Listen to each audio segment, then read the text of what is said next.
¿Sabías que el 60% de tu calefacción se escapa por las ventanas? Cambia a ventanas con certificación Passive House diseñadas para viviendas de consumo casi nulo. Renoven dispone de un centro exclusivo de fabricación de estas ventanas único en Navarra. Además, disponemos de instalaciones en toda la zona norte para ayudarte a ahorrar en calefacción. Renoven, ventanas para toda la vida.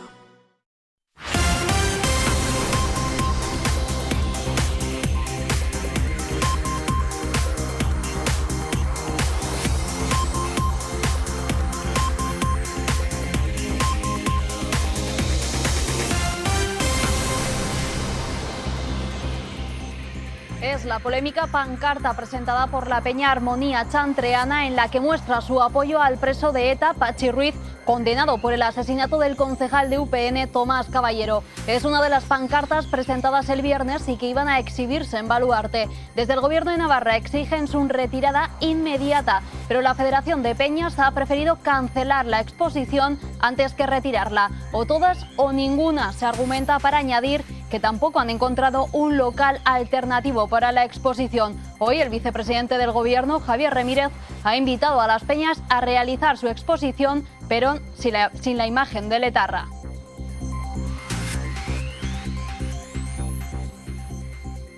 Arratsaldeon, buenas tardes. 17 peñas que no expondrán por una. En el Parlamento no siguen el mismo parámetro de todas o ninguna. EH Bildu se desmarca y no condena la pancarta.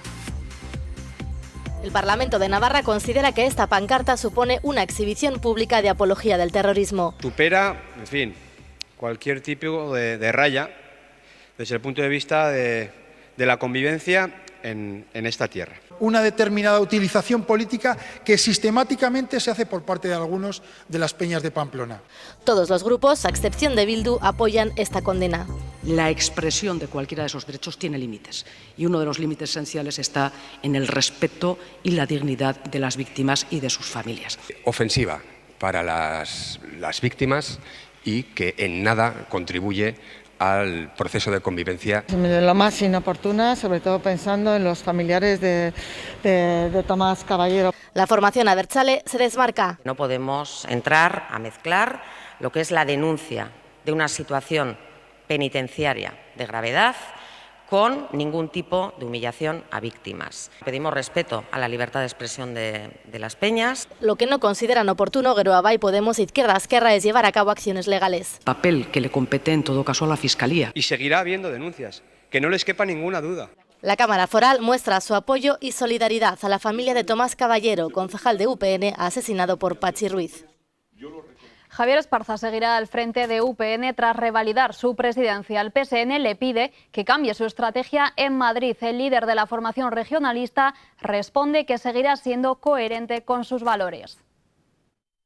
Esperamos que, sobre todo, cambie la dirección en Madrid, que cambie esa visión o esa cercanía a la derecha más rancia de nuestro país. Bueno, vamos a seguir pues en la línea que hemos venido estando a lo largo de todos estos meses. El Partido Socialista de Navarra, si quiere acuerdos, pues sabe dónde puede alcanzar acuerdos. Los estamos encontrando en algunas ocasiones y en otras no, pero dentro de la normalidad. Esta tarde se ha mantenido la primera reunión de la ejecutiva de UPN que salió del 12º congreso que celebró ayer el partido regionalista. Esparza revalidó su presidencia con un 58% de los votos. Victoria holgada pero no abrumadora frente al diputado Sergio Sayas, que se hizo con 735 votos.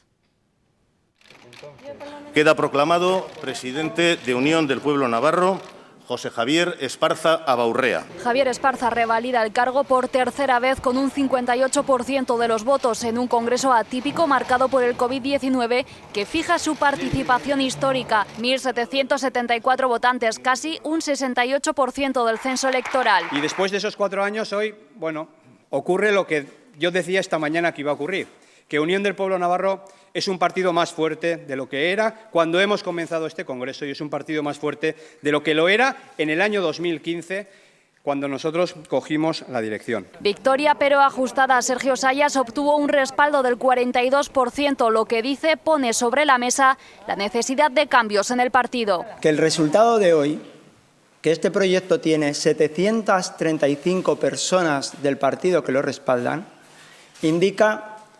es un mensaje de que hay cosas en UPN que tienen que cambiar y que hay mucha gente que quiere que se cambien. Los afiliados votaron en bloque al presidente, vicepresidente y secretaria general. Con esos 1.027 votos que obtuvo Esparza, Enrique Maya fue elegido vicepresidente, sustituyendo a Óscar Arizcuren, y la parlamentaria Yolanda Ibáñez fue reelegida secretaria general. Doble victoria para Esparza. Fueron elegidos los 21 vocales que él había propuesto para la ejecutiva. Y el Gobierno de Navarra continúa con su hoja de ruta y vuelve a poner la mirada en una de sus prioridades, la lucha contra el fraude fiscal. En la comisión sobre esta materia, el Ejecutivo Foral y los diferentes grupos parlamentarios están poniendo en común los resultados y las propuestas con el objetivo de evitar la economía sumergida y el fraude laboral. La consejera de Economía y Hacienda, Elma Saiz, prevé contar con datos más reales del impacto directo que ha tenido el coronavirus en las empresas navarras. Saiz se ha mostrado optimista ante la recuperación económica.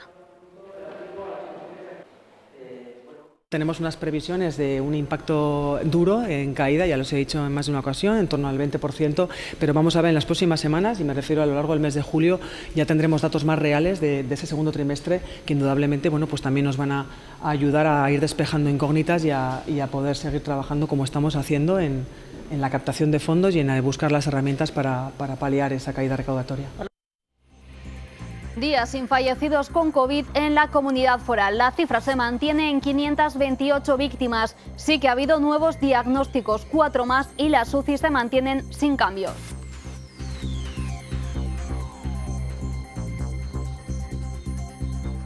Y hoy hemos conocido una buena y esperanzadora noticia. Ninguna residencia de mayores ni de discapacidad navarra tiene en la actualidad casos de coronavirus. Este fin de semana se ha dado el alta a los últimos pacientes que padecían la enfermedad en estos centros.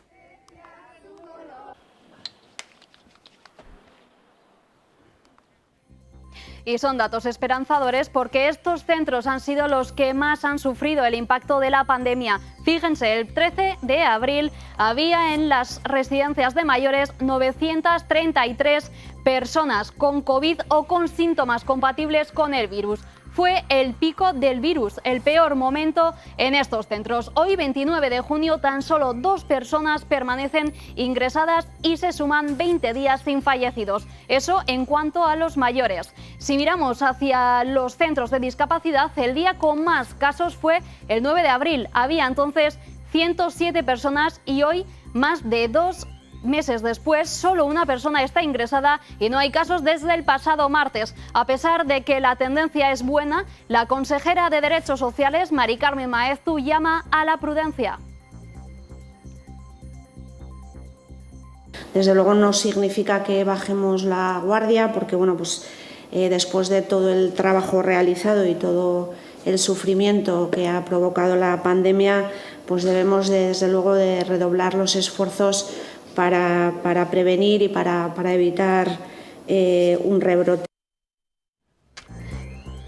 Y en el conjunto del país se registran 3 fallecidos más que ayer, con los que ya son 28.346 las personas que han perdido la vida y 84 casos más, sumando un total de 248.970 contagios desde el inicio de la pandemia.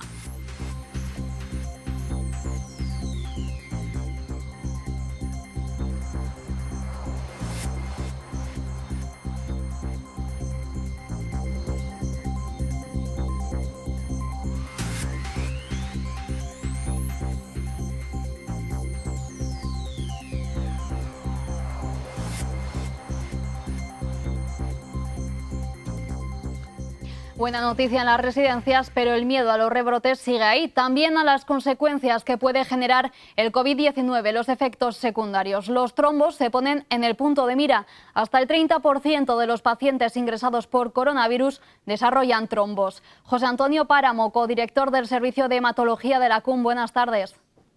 Buenas tardes, ¿cómo están? Hablábamos de los trombos y se sitúan como una complicación habitual entre los pacientes. ¿Por qué? ¿Por qué se generan estos trombos? Bueno, es la suma de diversos factores. La más importante es el estado inflamatorio que tienen los pacientes infectados por COVID-19. Es un estado que conduce a lo que se llama tromboinflamación, es decir, como consecuencia de la inflamación se va a producir una activación de un mecanismo de la coagulación, que es el mecanismo que favorece la formación de los coágulos, y como consecuencia del estado de hiperinflamación, pues estos coágulos se depositan en el interior de los vasos, promoviendo la trombosis. Esto es lo que estamos empezando a ver, sobre todo lo hemos conocido en los pacientes más graves, los pacientes que están o bien hospitalizados o bien que requieren ventilación mecánica o que están ingresados en la unidad de cuidados intensivos. Estos son los que tienen un peor pronóstico y en ellos es donde la incidencia de trombosis alcanza hasta un 30%. José Antonio, ¿los trombos se pueden ver venir? Es decir, ¿hay alguna manera de prevenirlos? Bueno, existen una serie de factores que predisponen a la trombosis. En el ámbito del COVID-19 sabemos que, por ejemplo, el dímero D, que es un marcador que indica que la coagulación está muy activada, se encuentra extraordinariamente aumentado, de tal manera que en un paciente que está inmovilizado, que es de por sí un factor de riesgo, que tiene un dímero D elevado y que tiene una neumonía en los dos pulmones, ese es un paciente que tiene una alta tasa o alta probabilidad de poder desarrollar un episodio trombótico. Y, por tanto, este es el paciente que requiere medidas preventivas para reducir este problema. ¿Y pacientes de este tipo con estas características están siendo tratados como tal? Es decir, ¿se está previniendo la aparición de estos trombos? Sí, desde principios de marzo, desde el momento de la pandemia, se vio que la trombosis era un problema importante, que el dímero D se elevaba muchísimo y entonces había que hacer algo para prevenir la aparición de las complicaciones trombóticas. ¿Y qué es lo que se ha hecho? Pues administrar a todo paciente hospitalizado con COVID-19 heparina, un tipo de heparina que se llama heparina de bajo peso molecular, que es una inyección subcutánea que se administra una inyección diaria, y este tratamiento consigue frenar, aminorar o atenuar la aparición de trombosis en estos pacientes. Teniendo en cuenta también que es importante conocer que este es un proceso dinámico, es decir, que la trombosis, si el estado inflamatorio continúa, la trombosis puede incrementar y pasar de ser solo a nivel pulmonar a aparecer también en otros territorios, como por ejemplo las venas de las piernas, y provocar lo que se llama la trombosis venosa profunda. Y cuando tú tienes una trombosis venosa profunda, la peor complicación derivada de la misma es la posibilidad de una embolia en el pulmón. Bien, pues con la heparina de bajo peso molecular hemos reducido considerablemente la aparición de estas complicaciones. Claro, José Antonio, y cuando los trombos, por ejemplo, se dan cuando a un paciente se le ha dado el alta y está en su casa, entonces en esos casos, ¿qué se hace? ¿Cómo se detectan estos trombos? Bueno, es interesante esa pregunta porque lo importante es, desde el punto de vista médico, identificar los pacientes de alto riesgo. Es decir, a todo paciente de manera universal hay que darle profilaxis alta, probablemente no, pero al paciente que ha estado inmovilizado, que tiene otras enfermedades como insuficiencia cardíaca, como diabetes, y que va a seguir inmovilizado en su domicilio, a este paciente se le recomienda prolongar esa profilaxis tras el alta. De tal manera que por encima de 10, 14 días, incluso hay gente que recomienda un mes de profilaxis con heparina de bajo peso molecular. Pero siempre en aquellos pacientes en los que tú has identificado que tienen un riesgo aumentado de trombosis. Y esos pacientes son los que están o más inflamados, o han estado muy inmovilizados, o tienen esas complicaciones, o sigue elevado ese marcador que decíamos antes, el dímero D. Todas estas condiciones hacen que tú tengas que ser agresivo en la administración de profilaxis. Claro, usted lo mencionaba ahora, y es que los trombos no son la única consecuencia que puede dejar el coronavirus. También se han visto casos de infarto. ¿Qué hacer contra eso? Bueno, claro, es que la inflamación no se ciñe a un solo territorio vascular. Es decir, la inflamación afecta en primer lugar el pulmón, hay lo que se llama la fase pulmonar.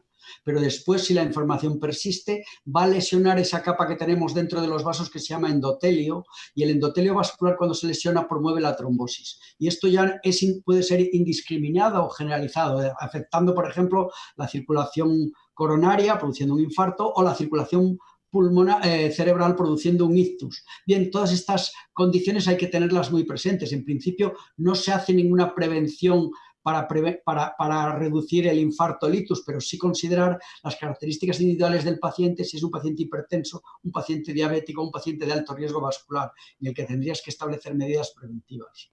Claro, y estos pacientes, es decir, desde que se supera el coronavirus hasta que se tiene este tipo de consecuencias, ¿de cuánto tiempo estaríamos hablando? ¿Cuánto tiempo puede pasar? Hombre, el proceso es un proceso crónico, de tal manera que todo va a depender del estatus inflamatorio del paciente. Entonces, la secuela más importante que afecta al pulmón es lo que se llama fibrosis pulmonar. Es decir, la neumonía del paciente se ha resuelto, pero sigue habiendo una lesión como consecuencia de la inflamación que persiste, que va a producir que los pulmones se solidifiquen de alguna manera, adquieran un carácter fibrótico y eso conlleva una insuficiencia respiratoria. En el caso de la trombosis, si la trombosis persiste, en el curso del tiempo puede desarrollar lo que nosotros llamamos un síndrome posttrombótico, es decir, la pierna sigue hinchada, la pierna sigue inflamada. ¿Por qué? Porque hay una trombosis residual porque el estado inflamatorio del sujeto aún no se ha eliminado. José Antonio, ¿se tiene algún dato de cuántas personas han muerto por estas consecuencias que deja el coronavirus? Así como se tienen datos de las personas que nos han dejado en la comunidad foral por el virus, por sus consecuencias, ¿se tiene alguna cifra estimada?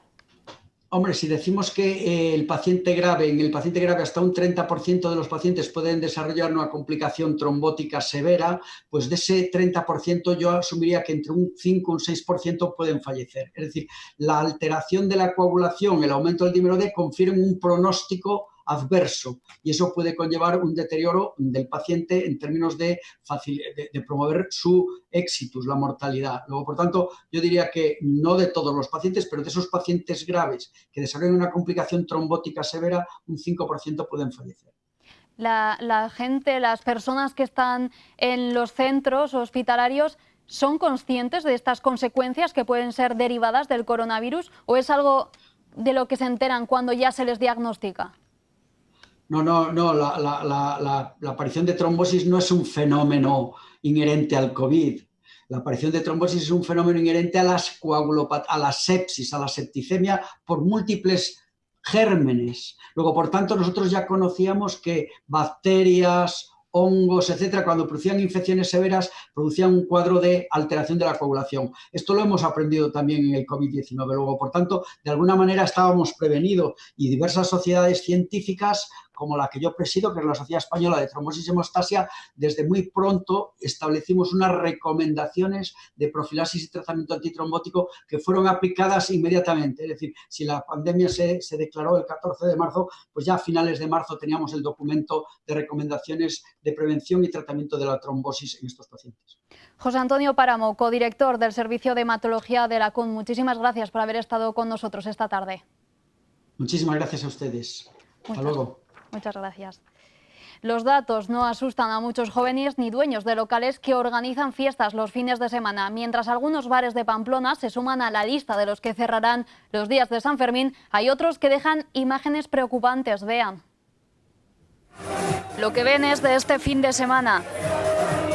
Diferentes bares de Pamplona que rompen no con la música, sino con las normas. Realmente creo que hay bastante cachondeo, entre comillas, en esto. Ya se habla de un fenómeno engañoso.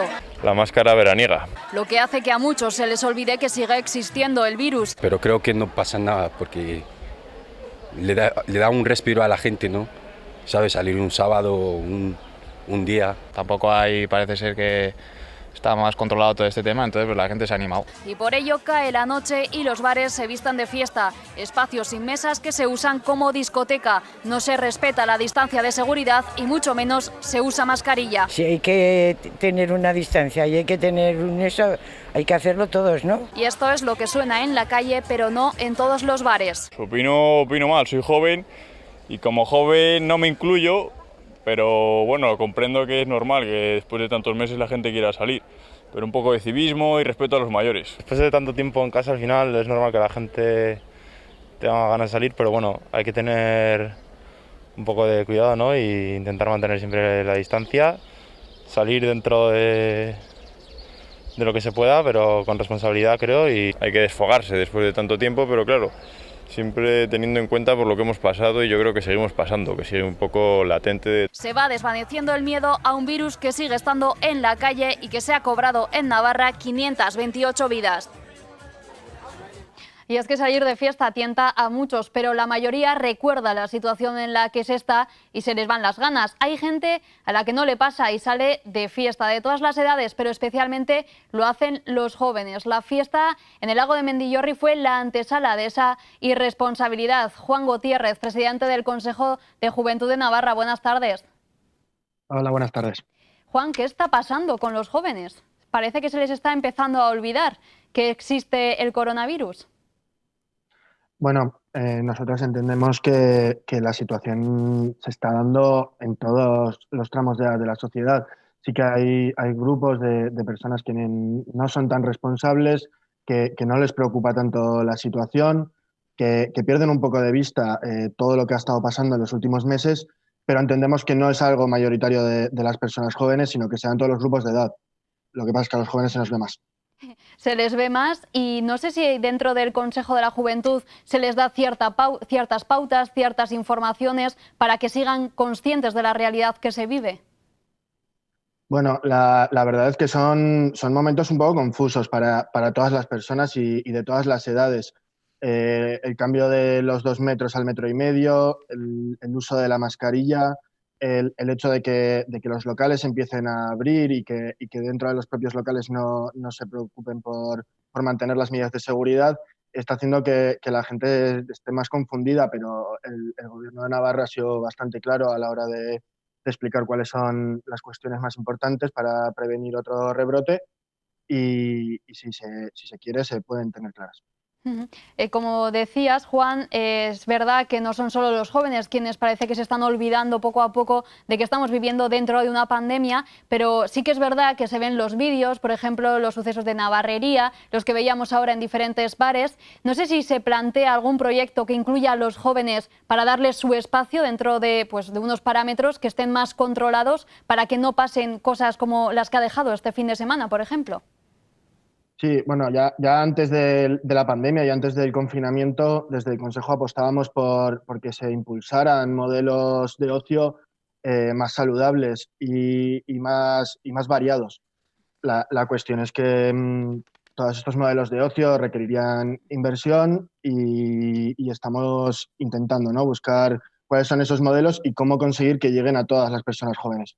Por ejemplo, hablábamos ahora de Navarrería y es que en el barrio de Navarrería ha surgido un movimiento llamado Navarrería fuera del botellón. Se habló de ello la semana pasada, pusieron sobre la mesa sus quejas, pero es verdad que este fin de semana se dejaban las mismas imágenes, se veía lo mismo. ¿Se está haciendo algo por controlar esa zona?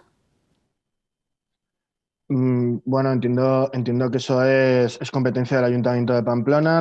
La Policía Foral también podrá ayudar a controlar esas situaciones.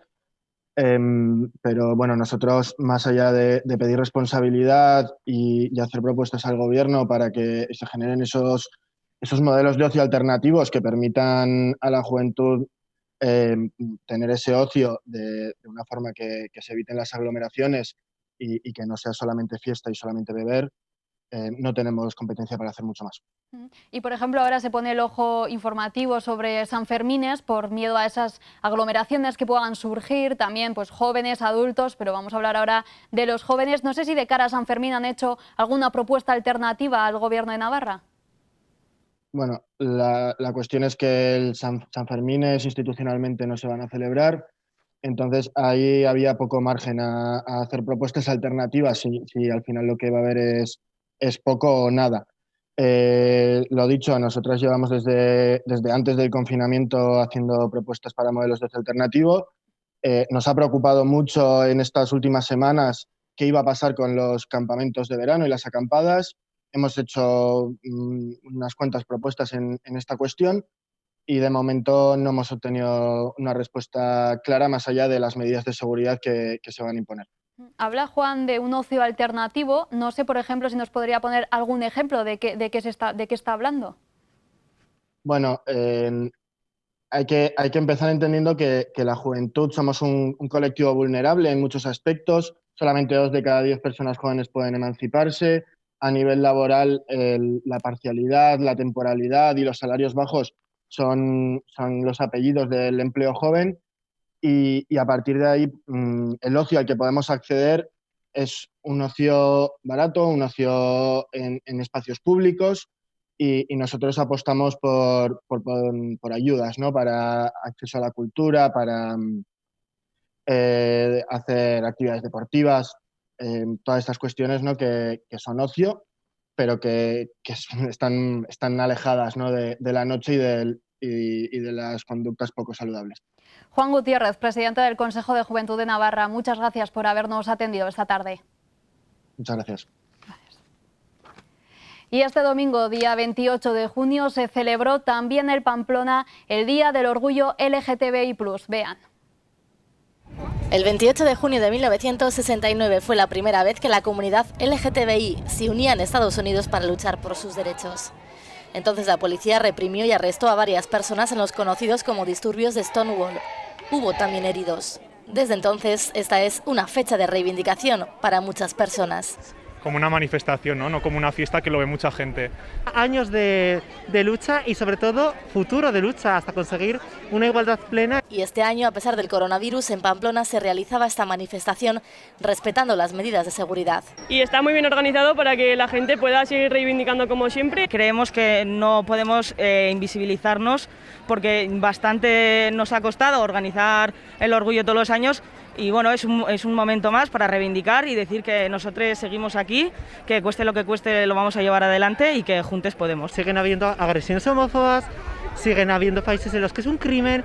Porque existen y resisten, pero solo quieren vivir en igualdad y libertad. Y esta mañana un colectivo de pensionistas se ha manifestado frente al Ayuntamiento de Pamplona para reclamar una pensión mínima y digna de 1.080 euros. Quieren que se actualice conforme al IPC anual. En esta concentración y ante la crisis generada por el coronavirus piden un modelo social diferente para que las personas mayores puedan ser atendidas desde el primer momento en las residencias. De cara a la reactivación económica de Navarra, exigen un plan estratégico para hacer frente a una sociedad cada vez más envejecida.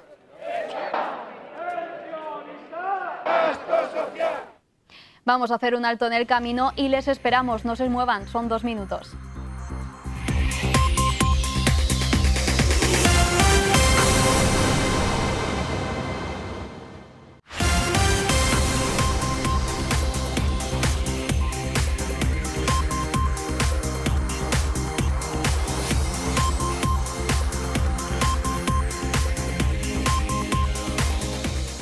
Seguimos conociendo consecuencias económicas y afectados que deja la crisis del coronavirus. Las empresas hinchables viven momentos complicados. Es un sector que depende directamente de la organización de eventos. Con la suspensión de las fiestas patronales y las estrictas medidas de seguridad para celebrar, por ejemplo, comuniones, ven cómo su facturación continúa igual que en pleno confinamiento. Después de 4 meses quieren tomar aire y volver a ver la luz. El coronavirus ha desinflado su negocio. Nosotros hemos perdido todo, o sea, tanto cumpleaños como comuniones, fiestas patronales. Algo se puede ir haciendo. Este sector sigue igual que al principio de la crisis del COVID. Sus clientes habituales siguen sin contratarles. Nosotros como empresa tenemos que tener los protocolos igual que todo el mundo, pero no nos dan la oportunidad de salir a trabajar. Reivindican que otras actividades donde también hay contacto directo entre niños ya funcionan con normalidad. Abren los centros comerciales, abren los parques infantiles, van a abrir las piscinas. Quieren abrir y lo van a hacer con todas las medidas de seguridad. Gel hidroalcohólico en la entrada y en la salida, desinfección de las zapatillas, los calcetines y un monitor por cada hinchable. Ahora en los hinchables el aforo máximo se reduce a la mitad. Además, en cada tanda se va a desinfectar. Y lo que estamos haciendo ahora es incorrecto porque habría que llevar mascarilla las personas mayores de 6 años. Las empresas de los hinchables lo que quieren es que se pierda el miedo y que los niños vuelvan a disfrutar. Que nosotros vamos a cumplir con todas las medidas, pero que por lo menos nos dejen salir a trabajar. Todos sus productos siguen así, guardados en el almacén. Su facturación se mantiene a cero. El miedo a celebrar eventos donde pueda haber aglomeraciones es su principal enemigo, pero insisten. Porque vas al centro comercial y está petado de gente, vas a cualquier otro lado y está igual. O sea, te quiero decir, nosotros tenemos mucha más seguridad que los parques infantiles, que los desinfectan una vez a la mañana y otra vez a la tarde. Mientras, el impacto del COVID continúa afectando a sus ingresos, que ven cómo se deshinchan. y con la nueva normalidad lo que aumenta es la movilidad y el tráfico en las carreteras. Fíjense, este fin de semana nos deja una veintena de accidentes, uno de ellos mortal. Un pamplonés de 46 años falleció después de que su moto se saliera de la carretera e impactara contra un coche estacionado. Sucedía en la N150 a la altura de Aos.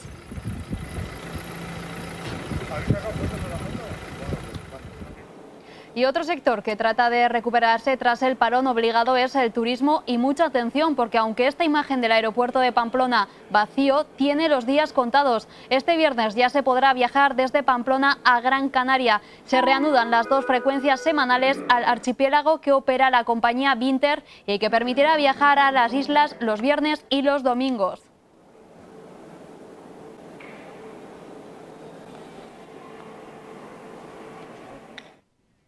Y no viajamos hasta Canarias porque vamos a hablar de un turismo más rural. Valen Ormazábal, de la Federación de Turismo Rural de Navarra. Buenas tardes.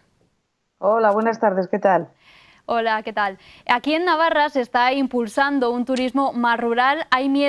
¿Tienen miedo de que los turistas, por ejemplo, vayan a zonas más rurales y entonces se generen allá las aglomeraciones, o está el sistema controlado? No hay problema de eso. Nosotros tenemos todo controlado. Al final tampoco hay una aglomeración grande de establecimientos rurales, y las zonas en las que estamos pues hay total tranquilidad de que no haya aglomeración de personas. Son espacios muy abiertos, muy libres, y casi todos, en la zona de la montaña, que es donde estoy yo, en la zona de Sacana, aquí es difícil que haya aglomeración de personas. En las Bardenas, pues me imagino que igual. En todos los sitios no creo que haya problema de aglomeración. Valen, no sé si tienen algún tipo de reservas. Usted creo que regenta una casa rural en Altsasu. No sé si tiene algún dato de las reservas que vaya a haber para este verano. Pues este verano va lento, va despacito, pero va bien. Yo creo que en tema de casas rurales no va a haber ningún problema de que no haya reservas. También es verdad que la gente anda con tranquilidad, ¿eh? Como a última hora, pues te llaman, pues igual el martes, miércoles. Yo hoy lunes he tenido varias llamadas para este fin de semana, que ya tengo completo, y va despacito, pero va bien. En cuanto a los hoteles rurales, pues de la red Recrea, de la asociación Recrea, me han dicho que va muy bien también, pero hay algunos hoteles rurales que les está costando más. Pero bueno, en principio no creo que vaya a ir mal el verano, ¿eh? ¿En comparación con otros años o con lo que se creía que iba a ser? Dice lo de que no cree que vaya a ir mal este verano.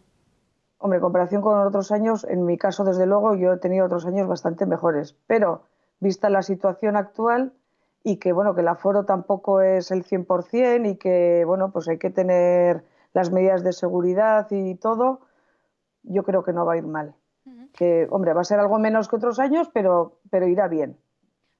Usted, por ejemplo, también regenta en Echauri una agencia de turismo y, según tengo entendido, además de dar el alojamiento, organizan ciertas actividades y excursiones. No sé si nos podría poner, por ejemplo, un ejemplo de que, por ejemplo, este fin de semana queremos ir a Echauri.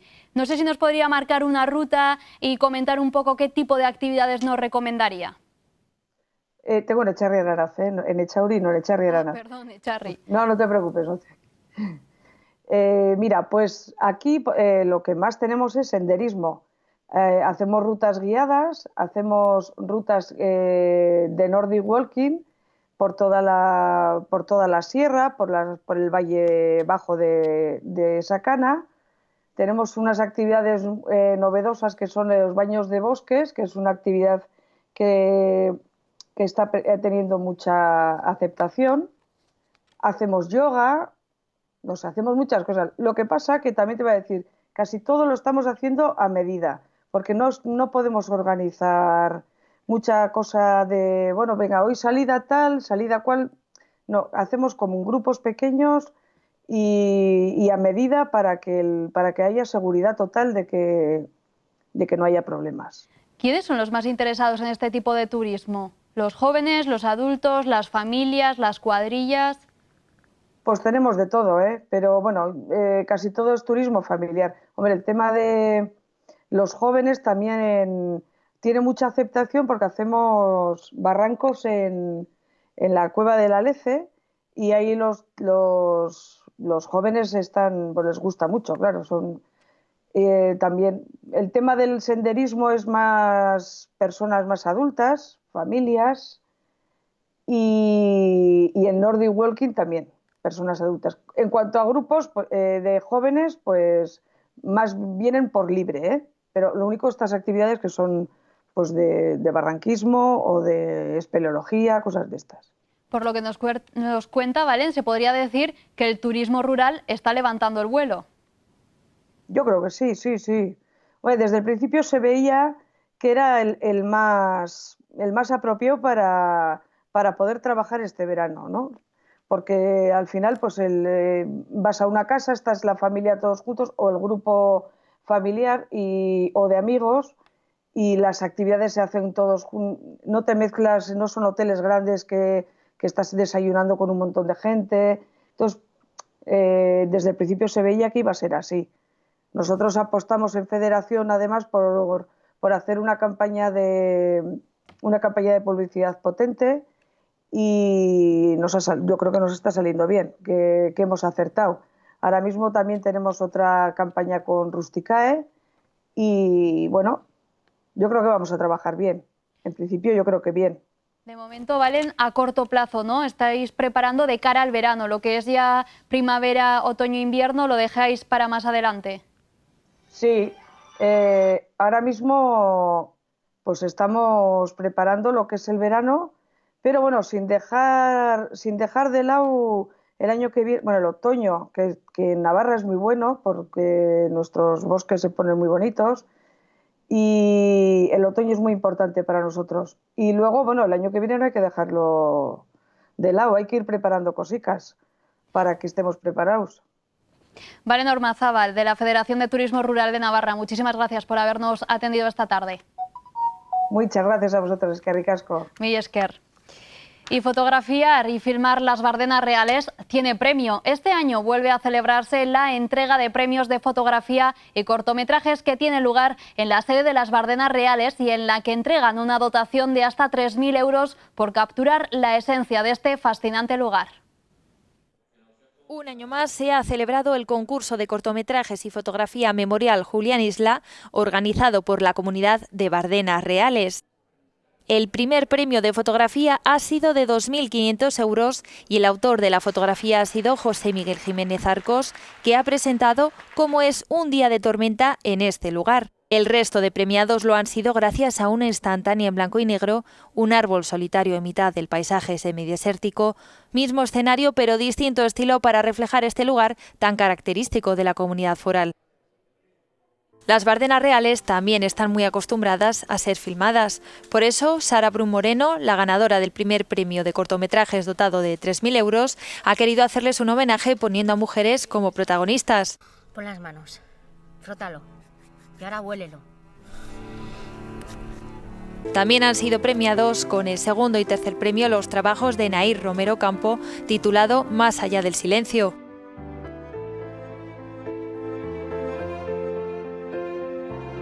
Y Sergio González Fernández por el cortometraje Aletella, que han recibido premios de 2.000 y 1.000 euros respectivamente. Las Bardenas Reales de Navarra constituyen un paraje semidesértico que se extiende por el sureste de Navarra. El palmarés del concurso se ha cerrado con varios Accessit que también han utilizado este espectacular paraje como fondo para contar diversas historias.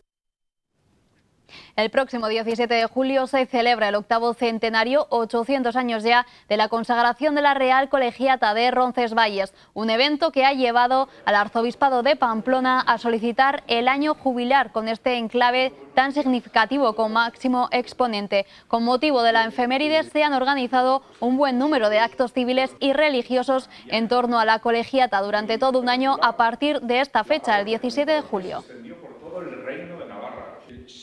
De Carlomagno, para víveres, porque había que hacer la cofradía Refolonia. Ha vivido bajo la regla de San Agustín. Y en Mélida, efectivos de bomberos continúan trabajando en la extinción de este incendio forestal que afecta a 7 hectáreas y a una cosechadora. Además del cuerpo de bomberos y de un helicóptero para lanzar agua desde el aire, se han desplazado patrullas de la Guardia Civil de Caparroso y Marcilla para colaborar en las tareas de extinción e investigar lo sucedido.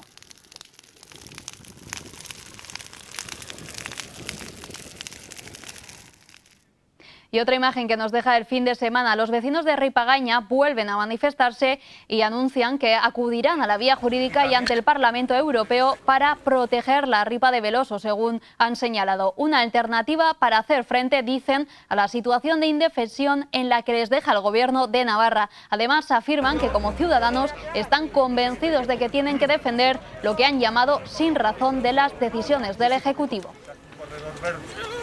Atractivo no solo para nosotros, sino también para todos los visitantes, pues esa sería un elemento dinamizador de un comercio.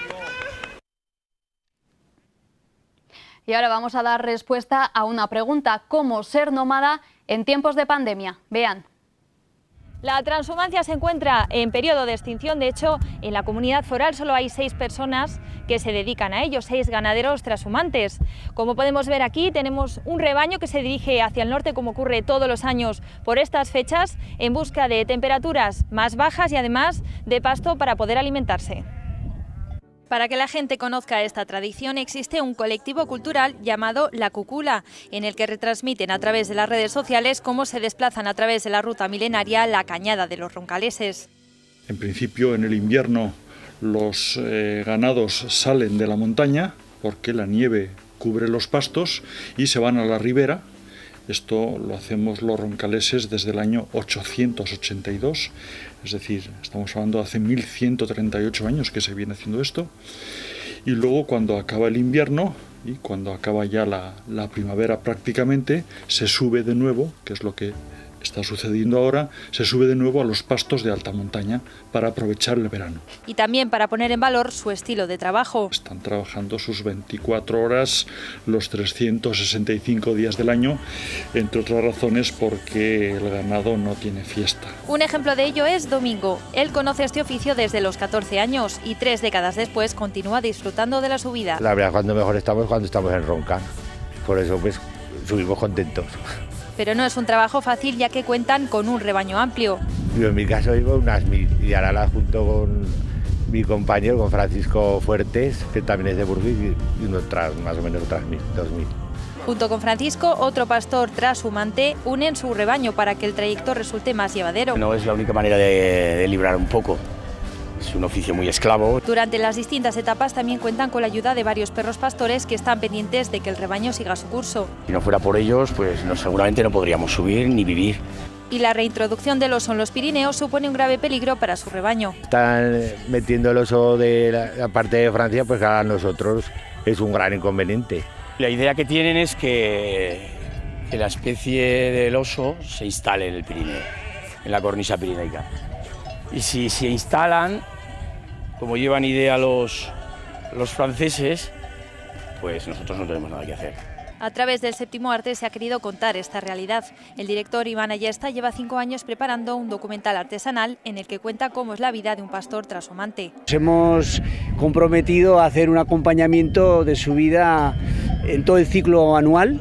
Son personas que tienen un contacto con el mundo animal y con la naturaleza realmente extraordinario, y hay muchos saberes en ellos. Es un arte de vivir, son personas que tienen que responder a las circunstancias constantemente porque dependen del viento, dependen del agua, dependen de los pastos, y eso es una grandísima escuela. Este oficio milenario les ha permitido conocer Navarra en profundidad y de norte a sur. Coges todos aires de ribera, aires de montaña, buenos rollos en la montaña, buenos rollos en la ribera y al revés. Pero a la hora de elegir lo tienen claro. Me quedo con las dos. Fernando Guardi, investigador de La Cúcula, buenas tardes. Muy buenas tardes. ¿Cómo ser nómada en tiempos de pandemia? ¿Cómo han organizado esta transhumancia?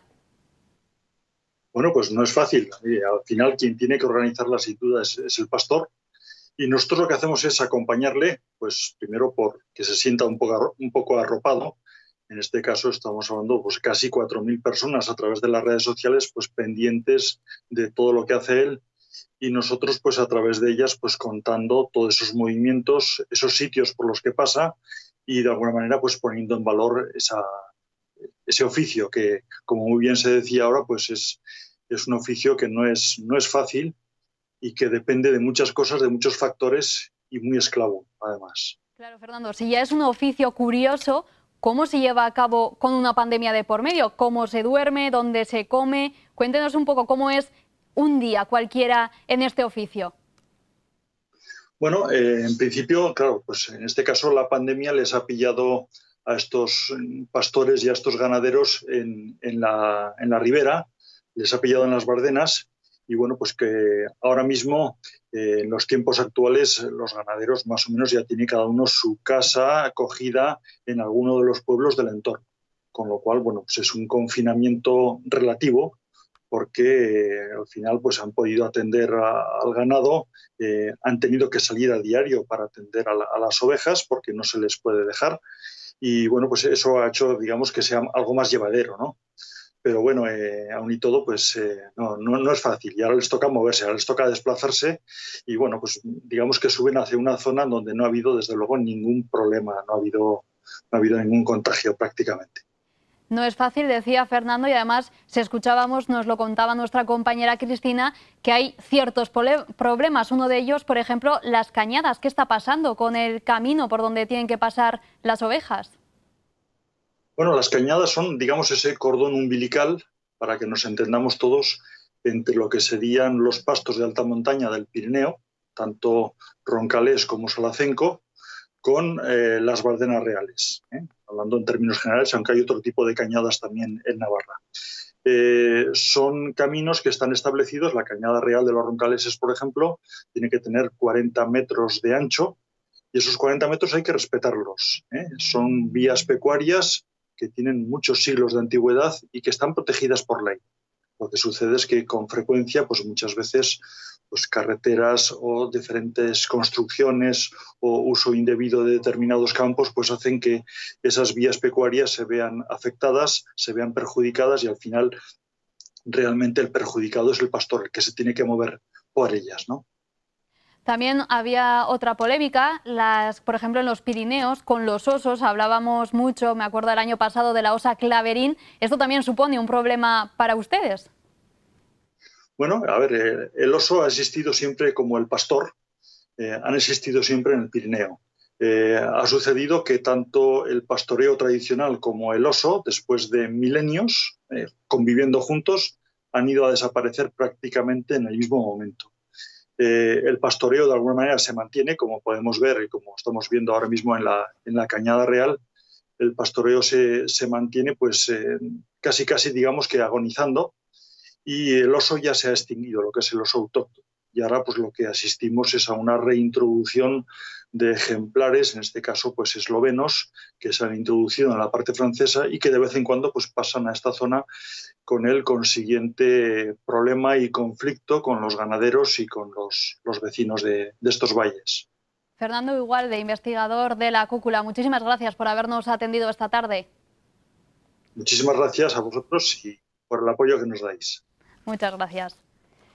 Y de nuevo la pamplonesa volvió a sonar en la Ciudadela. Doble concierto al aire libre destinado a unos pocos afortunados y respetando todas las medidas sanitarias frente al COVID-19. La banda interpretó música de cine y clásicos que hicieron las delicias del público en una perfecta tarde de verano. Una programación especial para unas circunstancias especiales, pero disfrutando de su música como siempre.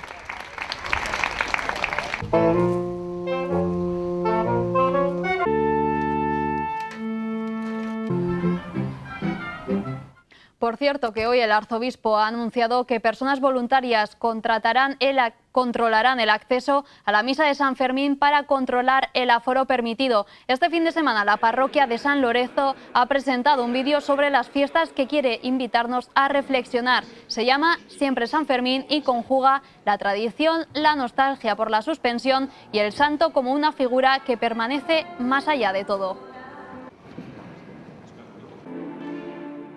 Hemos quitado la procesión, se han quitado el paseo a la catedral, el retorno, se ha quitado el momentico, pero la liturgia de San Fermín está por encima de toda suspensión. Eso no hay pandemia ni política que lo quite del medio. Ni en los peores años del cólera, 1885, ni siquiera en la fiebre de 1918, jamás se suspendieron. Bueno, pues con ese emotivo vídeo nos despedimos. Siempre San Fermín. Ya saben, volvemos mañana a la misma hora. No se muevan, llega Sara Rodríguez Aliaga con la última hora navarra. Mila esker oregoteagatik, les esperamos mañana. Adiós.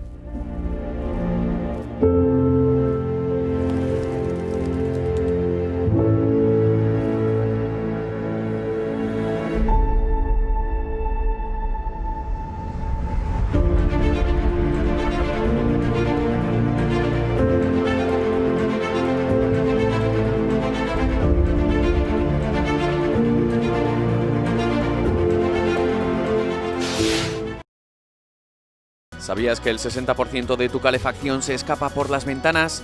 Cambia a ventanas con certificación Passive House diseñadas para viviendas de consumo casi nulo. Renoven dispone de un centro exclusivo de fabricación de estas ventanas único en Navarra. Además, disponemos de instalaciones en toda la zona norte para ayudarte a ahorrar en calefacción. Renoven, ventanas para toda la vida.